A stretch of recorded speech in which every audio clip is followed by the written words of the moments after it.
మిత్రమా, స్నేహం అంటే అన్ని పర్సనల్ విషయాలు చెబితేనే మనతో స్నేహంగా ఉంటారు అన్న అపోహతో అన్ని విషయాలు చెప్పేసి అవతల వాళ్ళ గుప్పెట్లో మానసికంగా చిక్కుకుపోతున్నారు మిత్రమా.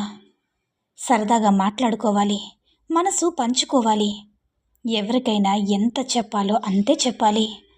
మనం ఎలా ఉన్నా, ఏం చెప్పినా చెప్పకపోయినా మనకు అండగా నిలిచేదే స్నేహం.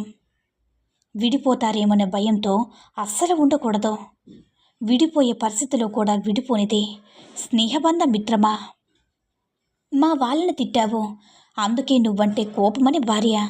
మా వాళ్ళని అంటున్నావు, అందుకే నువ్వంటే చిరాకని భర్త కసురుకుంటే, ఒకరు పుట్టింటికి మరొకరు తన ఇంట్లో ఉండిపోతే మీ బంధం ముందు ఎవరైనా సరే పరాయి వాళ్ళు కావాలి కానీ మిత్రమా, వేరొకరి ముందు ఒకరు పరాయివారు, అసలు ఒకరికొకరు మీరు పరాయివారు కాకూడదు. కష్టం వస్తే కడ వరకు నిలిచేది భార్యే. ఏం జరిగినా తోడు నీడుగా ఉండేది భర్త మాత్రమేని గుర్తుపెట్టుకో మిత్రమా. పిల్లలు ఏ తప్పు చేసినా సరే, ఎలా పెంచినా తల్లిదండ్రులు అనాలి అనేస్తారు కూడా చటుక్కున. పిల్లలు తప్పు చేస్తే కన్నవారిదైనా తప్పు, అనుక్షణం వాళ్ళు ఏం చేస్తారో ఎలా తెలుస్తుంది? ఏ తల్లిదండ్రి చెడుగా మారుని కోరుకోరు కదా. పిల్లల్ని కనగలం, వాళ్ళు చేసే పనులు ఊహించడం కుదరదు మిత్రమా. చివరగా ఒకటి చెప్పాలని ఉంది. మనందరినీ దేవుడే పుట్టిస్తాడు. మనలో చెడ్డవాళ్ళుంటారు, మంచోళ్ళు ఉంటారు. చెడ్డవాళ్ళని చూసి పుట్టించిన ఆ దేవుణ్ణి అనాల్సిందంటే ఎంత అవివేకమో ఒక్కసారి ఆలోచించండి. ప్రేమించే వయసులో చదువుకోమంటే ఎలా అనుకుంటారు?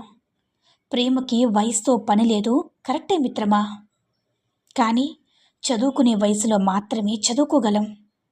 ప్రేమ అంటే రెండు మనసులను తెలుసుకునే వయస్సు వచ్చినప్పుడే నిజమైన ప్రేమ.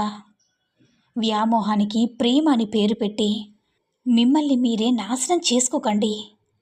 ప్రేమించడం గొప్ప కాదు, ఆ ప్రేమను నిలబెట్టుకోవడం గొప్ప. ఆ ప్రేమను నిలబెట్టుకునే వయసు వచ్చేంత వరకు కూడా ఆగండి మిత్రమా. అసలు ఎందుకిలా మన బంధాల కోసం ప్రాకులాడిన ప్రతిసారి పిచ్చి మొహంలో చూస్తారు? అదే మనం మన హద్దులో ఉంటే పొగరు పెరిగింది అంటారు. కానీ ఇదే కరెక్ట్. మనల్ని ఏమైనా అనని, మనల్ని పట్టించుకున్నప్పుడు మనం కూడా అలానే ఉండాలి మిత్రమా. అప్పుడే వాళ్ళకి మన విలువ తెలుస్తుంది. మన విలువ మనమే వాళ్ళకి తెలిసేలా చేయాలి. ఒక వస్తువు విలువ ఒకరు నిర్ణయిస్తారు, కానీ మన విలువ ఒకరు నిర్ణయించకూడదు. నిర్ణయించేంత అలుసు ఎవ్వరికి ఇవ్వదు మిత్రమా. చులకన కూడా కావద్దు. కాదంటారా మిత్రమా? ఒకరి అదృష్టం చూసి నేను కూడా అలా ఉంటే బాగుండేది అనుకుంటాం. వాళ్ళ బాధ ఏంటో మనకేం తెలుసు? లేని వాటి గూర్చి బాధపడుతూ ప్రస్తుతంలోని ఆనందాన్ని గుర్తించలేము.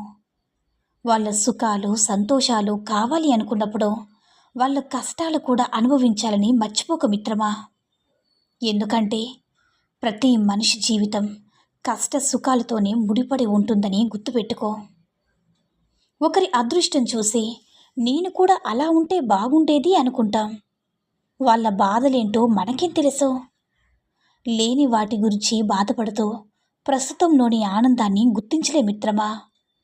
వాళ్ళ సుఖాలు సంతోషాలు కావాలి అనుకున్నప్పుడు వాళ్ళ కష్టాలు కూడా అనుభవించాలని మర్చిపోవద్దు. ఎందుకంటే ప్రతి మనిషి జీవితం కష్ట సుఖాలతోనే ముడిపడి ఉంది కాబట్టి. మిత్రమా, మన అని నమ్మిన మనిషి మనల్ని మోసం చేస్తే ఇంకా జీవితంలో ఎవ్వరినీ కూడా నమ్మాలి అనిపించదు. నమ్మకం ప్రాణం రెండూ ఒక్కటే. ఒకటి పోతే ఒకటి తిరిగి రావు. ఒకరలా చేశారని అందరినీ ఒకే తాడు కట్టలేం కదా. అందరూ అలానే ఉంటారని అనుకుని కరెక్ట్ మనిషి ఎదురైనప్పుడు నమ్మలేకపోతాము. అందుకే ఎవరిని కూడా గుడ్డిగా నమ్మొద్దు మిత్రమా. మోసపోకు కూడా. ఎంతవరకు నమ్మాలో అంతవరకే నమ్ము. నీ ఆత్మాభిమానాన్ని ప్రశ్నించే ఏ ఒక్కరిని కూడా నమ్మద్దు. చిన్న గొడవ జరిగినందుకే మీ పుట్టింటికి వెళ్ళిపోని అంటే ఇన్నాళ్ళు చూపించిన ప్రేమ కేవలం అవసరాల కోసమేనా? భర్త కూడా భార్యని బాధ పెట్టే రోజులుండవా? భార్యని వెళ్ళిపోని చెప్పగలిగినంత సులువు కాదు కదా మాట పడుతూ ఉండడం. అలా మాట పడుతూ ఉంటే అదే ఇంట్లో ఉంటుందిలేని.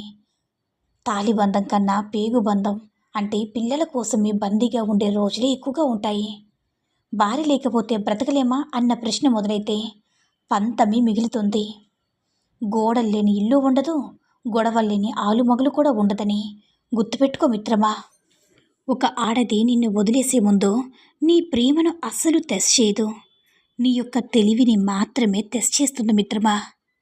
అప్పుడే నిన్ను వదిలేస్తుంది, నిన్ను ఎలా వదిలేయాలో కూడా నిర్ణయించుకుంటుంది. అది ఆడదైనా మగవారైనా సరే. ఇది కొంతమందికి మాత్రమే మిత్రమా. ఈ సూక్తుల్లో ఏ సూక్తి నచ్చిందో కామెంట్ చేయండి. ఈ వీడియో కనుక నచ్చినట్లయితే లైక్ చేసి మరిన్ని వీడియోస్ కోసం మన ఛానల్ని సబ్స్క్రైబ్ చేసుకుని మాకు మరింతగా సపోర్ట్ చేయండి. ధన్యవాదములు.